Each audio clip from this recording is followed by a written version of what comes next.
going to start tonight with the Union Thug. He's back. Mm-hmm. The Union Thug. Who is it? Harold Daggett. He is better than we ever knew. Mm-hmm.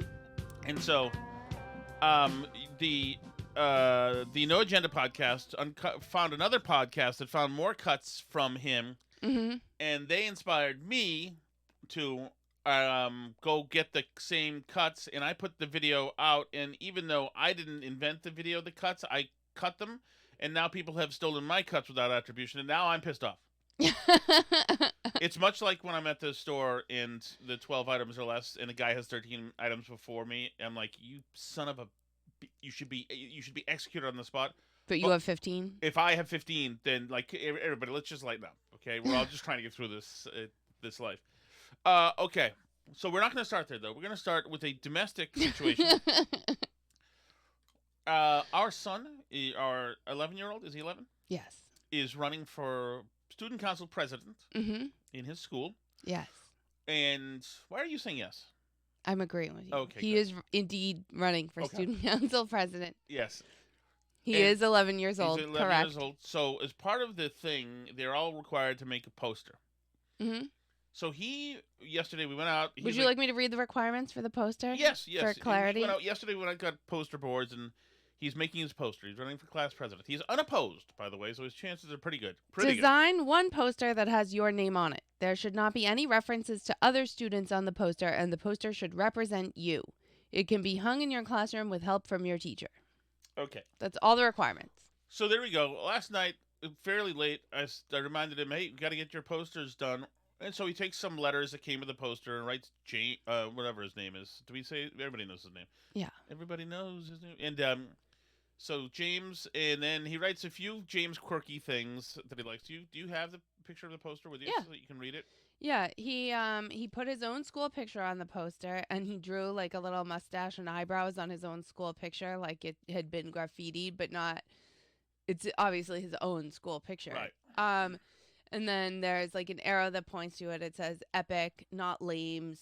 He wrote future president above James. And I assume that like lames is something that probably his bros needle him with or something. And, it's all right. inside. And there's like a smiley face that says you pointing to it, and then it says Sigma, by the way, is this for which every means grade it's like or cool. just his grade? It's student council president of the whole school's student council, but I think only the 5th grade votes. The 6th grade votes for it, rather. Okay, so and he's in this school. He's in gaming sites, whatever, where they play Roblox or whatever together. So a lot of the younger kids know him from that, from like the gaming stuff. So he says it's Sigma, you're Sigma all the stuff, on the if poster. you have the kids who are around that age, they all say these dumb things, skibbity this and whatever. And kind of needle each other. So and then the poster says, like, I have 4 siblings, I have a dog named Pepper, I'm going to do cool stuff on the student council, vote for me, or whatever it says. Exactly. And it's pretty much it. It's exactly his personality, or whatever. So he goes this morning, gets his poster, goes to school. I'll let you take it from there. So I picked him up from school today, actually a little early to take him to the dentist, and he had the poster with him as he was leaving school, and I was like, what? Why do you still have your poster? And he looked upset. So then we got out of the building and we go to the car, and I was like, what's wrong? And he said that he had essentially been in and out of like all these offices with all these adults lecturing him, and Is it audio is one-sided. Yeah, it keeps messing up. And he said essentially that he'd been in trouble all day, that he got lectured to by a bunch of different adults, and they sent the poster home because the poster was unacceptable. And I said, what was unacceptable about the poster? Because you didn't break the rules. You didn't say anything about other students, like you're not supposed to say my opponent sucks or something. Right. But he doesn't even have an opponent, so it's kind of pointless, but whatever. Like, he's going through the exercise of making the poster and doing the thing. And I was like, well, what's wrong with the poster? And he said they didn't like that I drew on the picture. And I said, what do you mean? It's your picture. Like, if you want to draw on your own picture as a Right. joke, you're not like drawing on someone else's picture. I don't really get it. And they said they were really disappointed in me because this is a very important position to be, and a big responsibility as a Right. role model Right. to be a student council president. We'll put a pin in and that. And I'm supposed to be a role model, and I'm clearly not taking this seriously, and all this stuff. And like they sent him home, and they told him he has 2 days. He has till Wednesday. The poster was due today, but he has 2 days to bring in a new poster. He said they asked him, "Did your parents see this before you brought it into school?" And he said, "Yeah." Like, but he said they had no like specific. You broke a rule by doing this, or you did like it was just like, what does this mean? Why did you do this? This isn't. You're obviously not taking this seriously. Like, this is a big responsibility. Like, you can't. Second.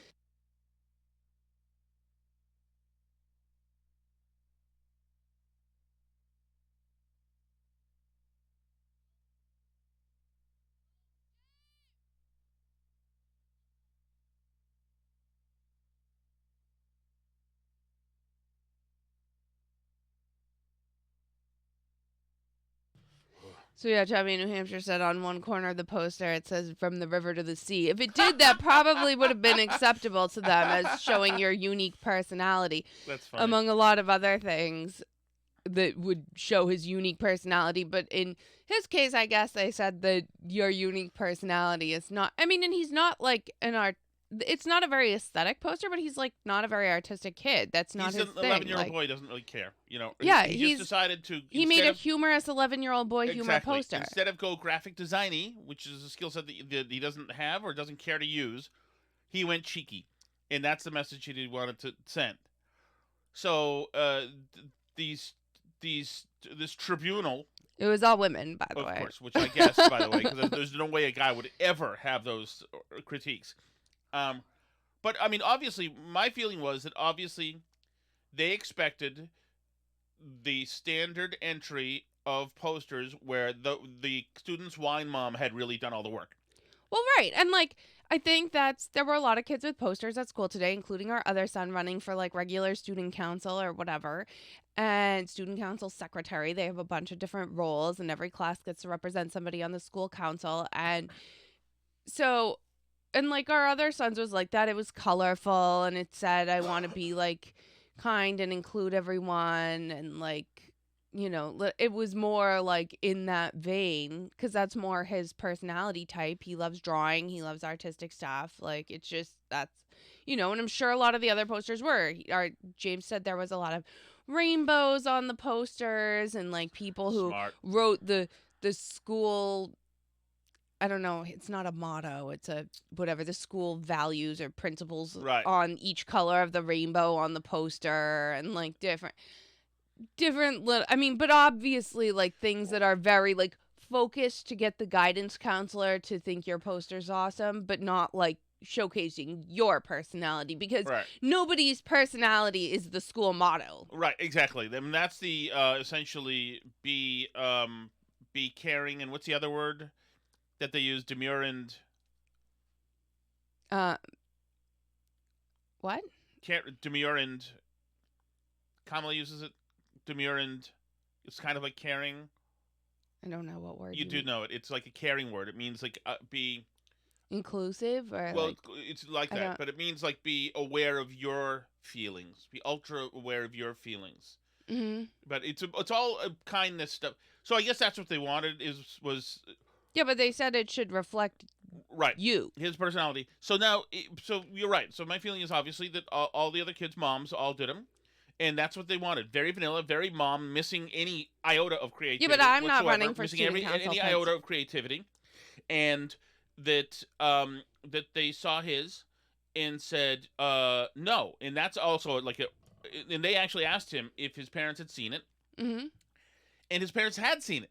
Yeah. So why we got this thing back is pretty much FU, you know. Well, yeah, it's saying there's something wrong with your kid's personality, and like you would think the like big inclusive school that's all about like different students having different needs and strengths and weaknesses, that when you tell a student to show their unique personality and the student does something on their own initiative that's their own unique personality. And by the way, this has been an entirely James project. We did not come up with the idea No. that he should run for student council president. We did not push him. We did not go to another adult that's not his parent or someone from the school and request that they write him a recommendation letter. He did that on his own. He wrote his own candidate statement about why he wanted to be involved. It was like completely his own thing that he wanted to do this. He came up with the idea. He came up with the idea for the poster. He went shopping for supplies to make his poster. He had the idea to make it with his school picture. He took a school picture and cut it out. Like, this was completely him. We should tweet the picture out, by the way. Yeah, I mean, like, it was not... If you have it, you should tweet it out from Yeah, I will. But you know, in other words, like, I think they wanted something mindful, you know? That's the word I was looking for. Mark said empathetic. Yeah, but by the way, what happened to the spirit of affirming? Right. This is his creative work product. From his mind, why not affirm him and be accepting of what he's... You know, it's tough to creatively put yourself out there. Mm-hmm. And then when you have 3 adults, these ladies, this tribunal, who say, no, sorry, Mm-hmm. what comes out of your mind onto this paper is unacceptable as a creative product. Yeah. When they said, we want to see your creative product, as long as it's bland and made by, Tiffany Sweldon's drunk mother, we want it nice and bland and humorless. Yeah, so my sister reminded me, because I told this story to my sister, she reminded me that something similar happened to our other sister when she ran for some, I don't even know what it was, some student position in school. And she used the picture of, like, the most interesting man in the world from the Dos Equis commercials. And it said, like, I don't always vote for president, but when I do, I vote for this person. And, like, she's like the most rule following person in the entire world, and she got in trouble because it's like from an alcohol ad and it's for like school, so you're not allowed to reference that. And so she like got it, she was horrified that she was in trouble over this thing, that like she obviously didn't intend to be inappropriate in any way. It like just happened to be a very popular cultural icon at the time, and it had nothing to do with telling she people, wasn't telling people to drink booze. She certainly wasn't, because she but you know was what, never. What makes this a little more egregious is they knew that we signed off on it.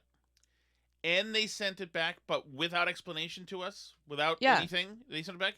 It's their way of not just correcting him, but quietly correcting us. Yeah, no, totally. You needed to take a firmer hand in this poster project. You need to be better at this and make something that's more like what everybody else handed in. Right. Which is like... And the fact, and also, I mean, I can make a poster like that, but I'm not running. Alice, it's a total pussy way to do it too. Because we're gonna send him back. We're gonna use him. We're gonna use him. What you do really, if you were this tribunal of teachers, is you would reach out to us and say, "Hey, look, we just got James's poster. We don't want to make him feel bad because his creative project isn't up to our standards, but we want to let you know that's not what we're looking for. But we're adults, and it's harder to argue with adults because we can argue right back. Right. You know? And we can say, we don't care. That's his. He's going in there. And unless it breaks the rules, then you better celebrate it and love it, because that's it. But they didn't. They admonished him when they really wanted to admonish who? Us. Right. But for being bad parents, because his poster didn't look like all the other posters. Exactly.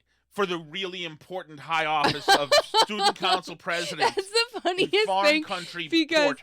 I couldn't even tell you who was student council president of any of like our other kids' classes, or who was elected to the student council, and they literally don't do anything. So it's not like they bring the announcements to the class about like, what Spirit Week is gonna be, and like to bring things in for the food drive once a year. Like, it's not really anything.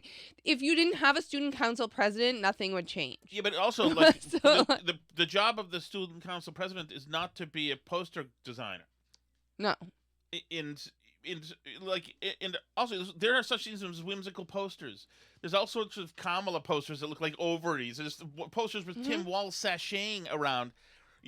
It's like, take it more seriously. I mean, drive through our freaking town and you can see the diversity of humor on the political posters that are in people's yards. Hi. Like, it's a... Good job, James. With the dog and the poster. But it's just... It's so like, and I'm really, so I fired off an email to them, obviously, and kind of played dumb, like, what exactly is wrong with the poster? Yeah, He because went out and got a new poster board, but like, what are the other rules that he's Right. broken here because he doesn't want to bring in the wrong poster, a Right. bad poster again? But So it complies to the rules, and the reason they didn't give us or him more guidance or us guidance is because they just don't like it. yeah, they just don't like the vibes of the poster. You know, there's, and you know what it is also? It's kind of masculine. It's him talking in bro language, and they don't like that one damn bit. And you, as a wine mom, should know better than to use bro language in your poster. Yeah. Rainbows are the way you go. He's a role model. Which, by the way, like the fact that all the younger kids in the school do know him and look up to him because they know him from the like Fortnite, the kids who play Fortnite around here, and they like are sort of a little community, and he's using language that they would you would think that the school would appreciate the value of that since they're all about like meeting kids where they are and stuff. Right. Like they picked the wrong kid to lecture about not being a role model. I have a question for you, Alice. Is it possible? Is it possible that had James had any, let's say, intersectional advantage, that there is no way in hell they are sending that kid back with that poster? No way. No way in hell. If he wore, like some of the kids at that school do, a furry tail to school every day, that poster would not be back in this house right now. I can tell you that. Absolutely. If he had the blue hair, half cut, half short, correct. He is a tall, blonde-haired, blue-eyed boy. With no intersectional points. They would run like. Can you imagine? And by the way, at least one of his parents is Googleable, which probably they feel even more safe. Oh, look at this Nazi! There we go. And in knowing that I'm married to Annalyn McCord, they're like, oh, she's some Hollywood turncoat. Right. So that's what we're dealing with. We're waiting for the reply here. So, but it is, that's how it works. The bullying of this stuff happens in little ways. Yeah. It's a very, like you say, this is happening because he's a boy, and it's a very masculine poster and masculine humor, and they're all women. And like, I do feel that it's part of the school's sort of hostility towards masculine ways of being. Yes. It just is. Like, this would not happen if it were a man running the school, honestly. Well, but also, when they say you have to take it, it's a job. This is a job that needs to be taken seriously. Frivolity, I guarantee you, is allowed on any other poster, just not this particular frivolity. Yeah, they think this leads to bad places, and so there we go. The tribunal of utterly humorless people judge this kid's creative work product, which can like I said. I saw another poster that said, "I'm in my student council era," and that one was not rejected by the school. So, Taylor Swift stuff is absolutely allowed, But it is interesting. It is, and that's like this. You got a young guy doing his first creative, it's not his first creative thing, but school-wide, publicly creative thing. Putting himself out there, running for this position. He's more of an introvert anyway, so this is a stretch. Right. And then, but he was proud of it and excited about it. Because the humorless tribunal of lunch ladies just decides, no, we don't like that creativity. We don't think that's funny. Like, this is like having The View judge something. Yeah, it's exactly like The View with the exact same demographic problems. All right, now he's screwed. Okay, I have another controversial question, which is that I was horrified. I was driving in Newburyport today, and I almost hit a kid on a bike. So I need to know if I'm a terrible driver or if this is like an extremely bad setup and I'm just stupid, or like I don't know what the rules are here, but basically the situation was maybe because my feeling was this is just a really dangerous way to have the road set up, but maybe I'm wrong here. So I was coming out of a side street and turning onto High Street, which is that sort of main street going into Newburyport. Okay. You know, coming from our dentist's office. So I was turning right onto I thought that was Story Ave. Or does that change? It's Story Ave further down. Where Okay. I was, it was High Street. Okay. So I was coming out, turning right onto that street. Okay. On my right-hand side were cars parked along the side. Mm-hmm. And there was outside of the cars, next to the car traffic, there was a bike lane. Okay? Gotcha. So naturally, I'm about to turn right. So I'm looking to the left because I'm looking to see if cars are coming from that direction because it doesn't really affect me if cars are coming from my right-hand side. Right. The kid flew out in the bike lane coming the opposite direction from the cars alongside the line of cars at high speed. He was going from right to left. Right. He was coming from my right-hand side from behind the cars and flew out in front of me just as I was about to turn. And I saw him in time and stopped. But I was not looking that way because I was looking for cars coming from the left. From the way where people come. So I would assume that bikes, which generally follow the car rules of the road, would be in the bike lane only going the same direction as the cars. But there's no bike lane on the other side of the street. So there's not in Newburyport? No, there's only one on that side. Are you sure? There's dude? only one on that side. I can go look at it. So I'm confused. Is he supposed to be using the bike lane to go the opposite direction from the traffic? Because it was not clear to me. I mean, obviously, when you turn right, you look for pedestrians coming out, but they're generally going more slowly and they're generally more visible to you than somebody who's on the outside of a row of parked cars. So you see them more easily and you have more lead time. This seemed really dangerous to me. I was really like I breathed a sigh of relief that I did not kill this kid because I can't. That would have been a lot of paperwork. Pain in the ass. But I mean, it scared me, and I was like, "Am I in the wrong here?" Because I wasn't looking that way. Like I could easily have hit him, and like, are they supposed to go in the same direction as the traffic where the bike lane is? Because that's what I would have assumed, but maybe I'm wrong. Maybe if there's only a bike lane on one side, they're supposed to be able to fly out from the opposite direction of traffic at any given time, and you just have to gamble when you're turning out of a side street. I don't know. Yeah. Okay, so you had every right in the world to send him over the hood. There's no question about it. He's obviously a fool and in the wrong, and he should be going with the traffic if he's on a bike. Now, there are times when you don't have to go with the traffic, but obviously these streets are made for automobiles, and this is the problem. Is these bike a-holes assume that these streets are made for them, and because they're noble, because they're riding bikes, or because they feel free, that you should have to cater to them because you've already done original sin by having a this kid was not looking at people coming out of side streets. No, well, he was flying down the bike lane, coming the opposite way of the traffic, without a care in the world. He needs to get hit and fly over the hood of a car so that he learns to put himself in check. Definitely. Yeah, Morgan says that Vermont just changed the law, so you have to give bikers 4 feet. And we have that rule here, too. You're supposed to give bikers 4 feet. And every single one of the entitled a-holes rides right on the line so that they make it difficult for you. Yeah, you have to give them... So you have to drive behind them, essentially.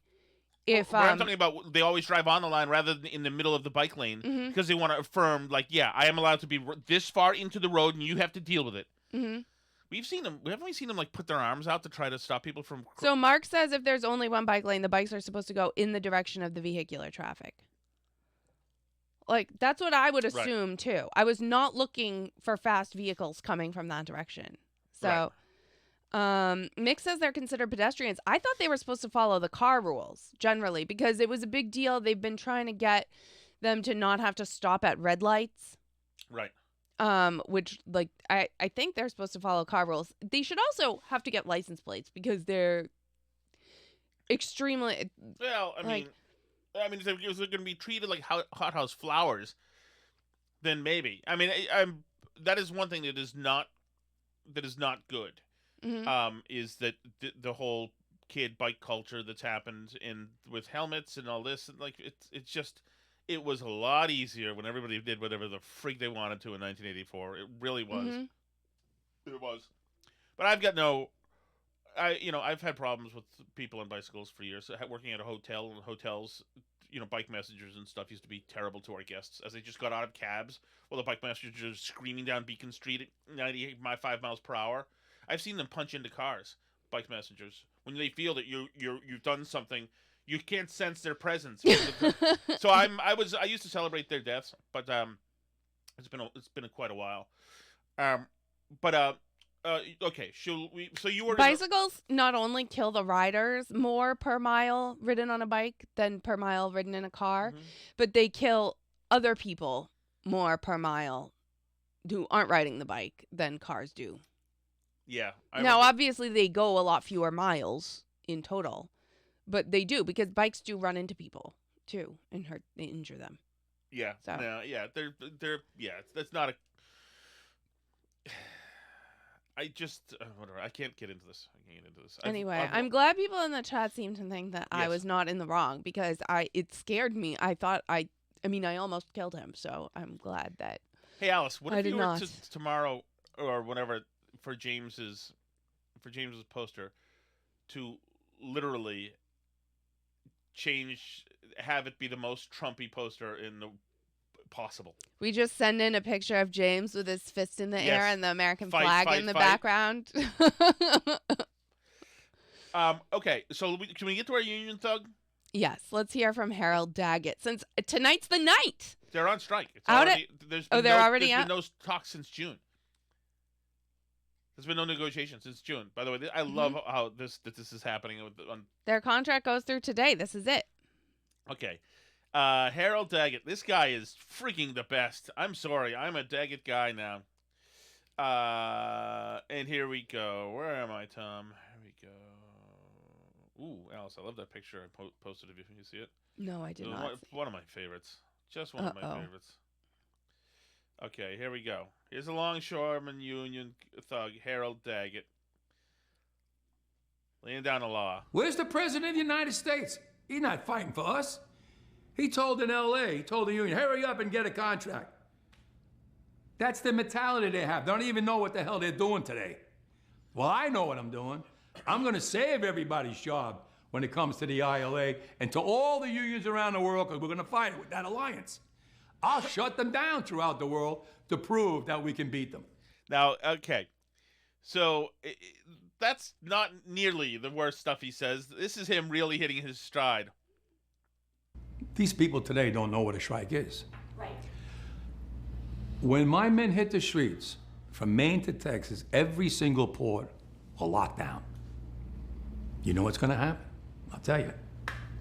Once again with this guy, it always sounds like this should be on a hidden FBI microphone. Like, you're not supposed to be saying this stuff. I know. Like, he gets into, like, the details of the extortion. You know what's going to happen? I'll tell you. Single port will lock down. You know what's going to happen? I'll tell you. First week, be all over the news every night, boom, boom. Second week, guys who sell cars can't sell cars because the cars ain't coming in off the ships. They get laid off. Third week, malls start closing down. They can't get the goods from China. They can't sell clothes. They can't do this. Everything in the United States comes on a ship. They go out of business. Construction workers get laid off because the materials aren't coming in. The steel's not coming in. The lumber's not coming in. They lose their job. Everybody's hating the longshoremen now because now they realize how important our jobs are. Now I have the president screaming at me, I'm putting a Taft-Hartley on you. Go ahead. Taft-Hartley means I have to go back to work for 90 days. That's a cooling off period. Do you think when I go back for 90 days, those men are going to go to work on that pier?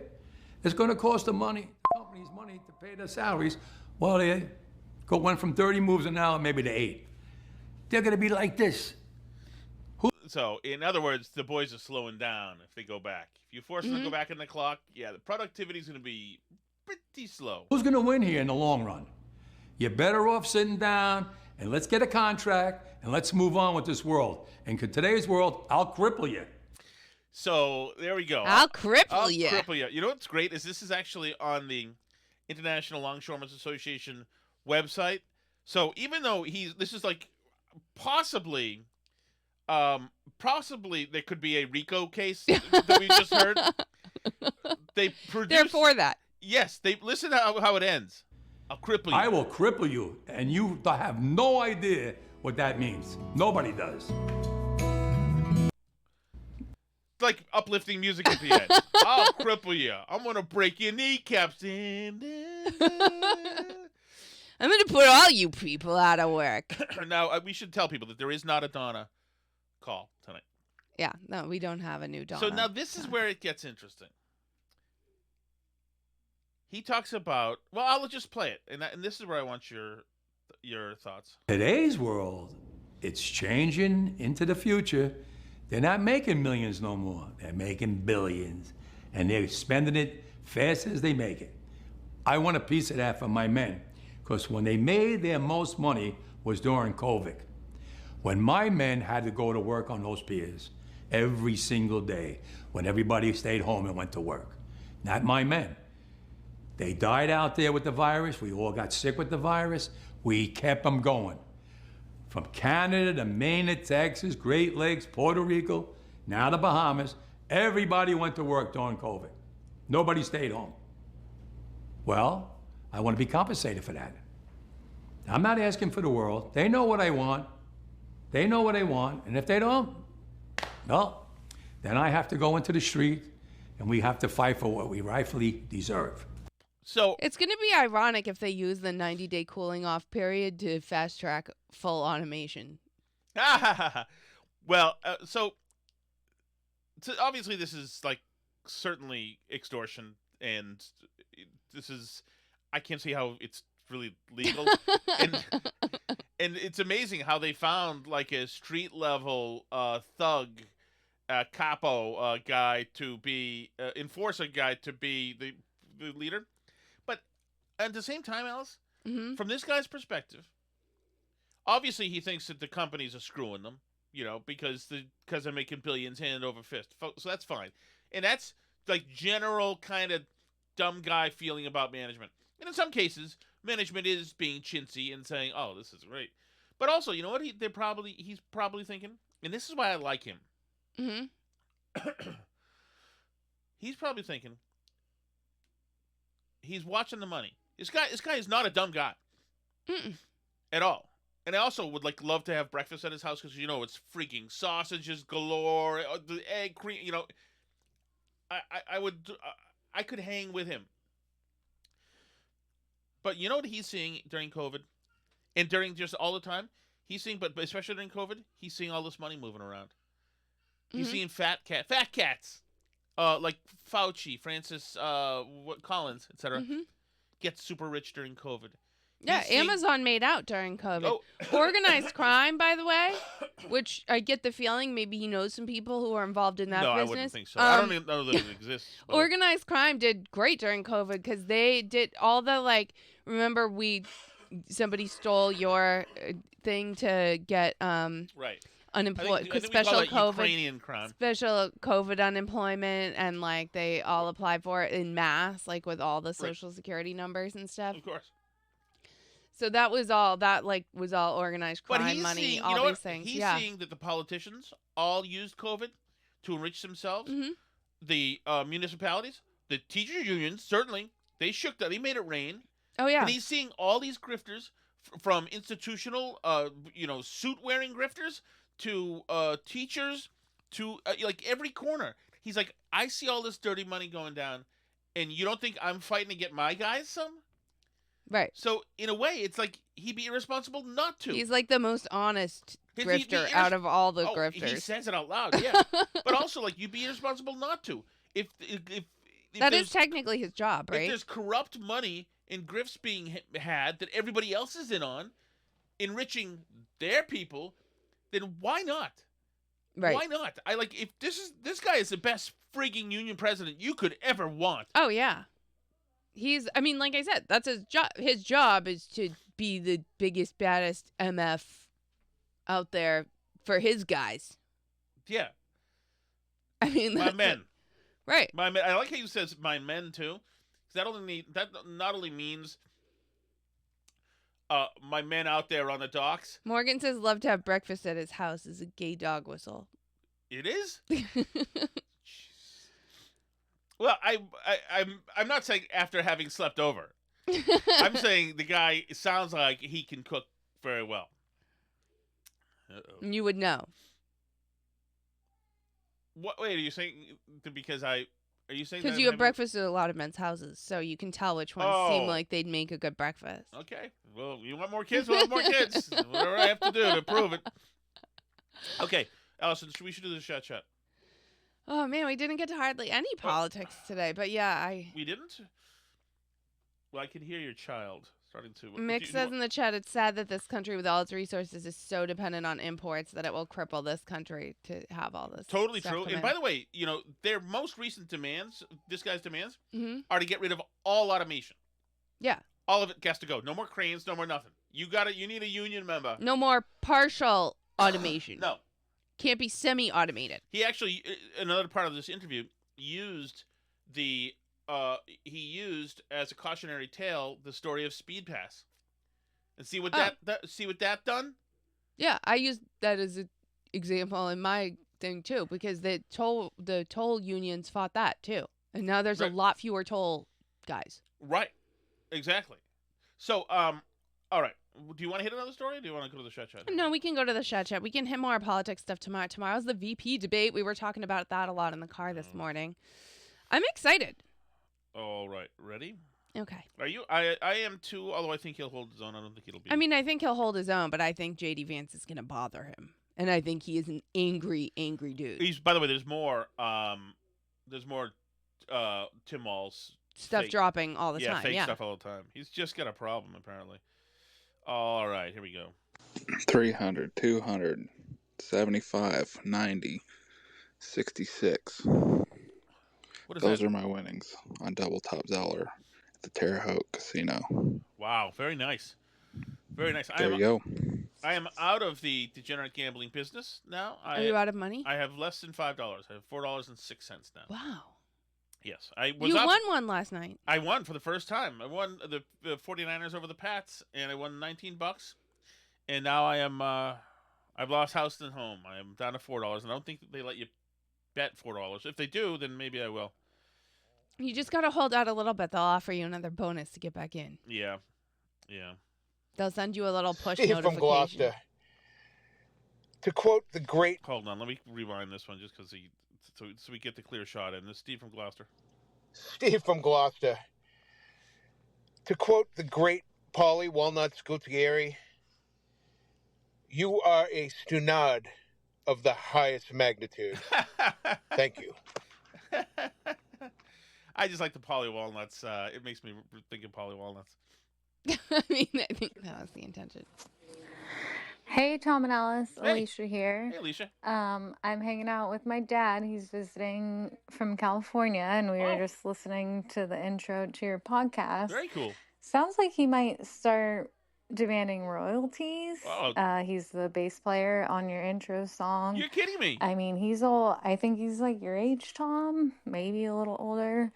But anyways, get ready for that. He wants a paycheck. What? Morgan Love said y'all. he wrote it and said that he was that we were absolutely able to use it. We also have no money, so yes, the forthcoming lawsuit will go in a pile of them. Although that's a great song, great job on bass. Actually, I love that song. I love it. Alicia's dad. That's just great. It has such swagger. Good job. And by the way, you are credited in the. Well, you're not credited, but you can be. So Morgan was in a band with his wife's dad. Mm-hmm. It's amazing. It is amazing. My dad wouldn't join a band with you, probably. You know what? There's always time. There's always time. I'm in a band with my boyfriend, Daggett. Mm-hmm. Dude, Yes. what the hell? What? I've never said word one about you. Oh, yeah. You're going to go off on everybody Yep. because one person ticks you off? You got a beef with someone, you go after them. No. Man. No, he pulled. Yeah, Steve from Gloucester went to Scorched Earth. Scorched Earth. Oh, stop. With your feet on the air and your head on the ground. Yeah, that's who's that? That's the Pixies, right? That's Frank Black. That's a great song. He was born in Brighton, Massachusetts, at St. Elizabeth's. It's trick and spin it, yeah. Your head will collapse if there's nothing in it, and you'll ask yourself, "Where is my mind? Where is my mind? That's the Pixies. Where it's a great is song. My mind? It's a great Where song. is my mind? Where is my mind? It's a great song. I love Way this. out in the water, see it swimming. I've loved this song since 1993. And the guy at the Sonesta made a mixtape for us. Great song. It's like one of these. I have heard this. It's one of these songs. It's like the A C sharp minor kind of thing. You know, where it goes down. You know what I mean, Morgan.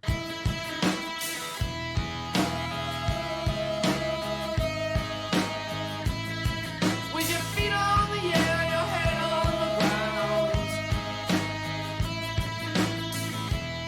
Try this trick and spin it. Yeah. Your head will collapse if there's nothing in it, and you'll ask yourself, where is my mind? Where is my mind? Where is my... So the Pixies, the one who I talked about before, who had the woman named Shattuck, who had great breasts, or Deal or something. I've gotten stuck on this before. Let me move along here. It's a great song, though. Just a great show. It's a great song. Okay, I think we're gonna have beef here, Alice. Carrie from Winchester's husband.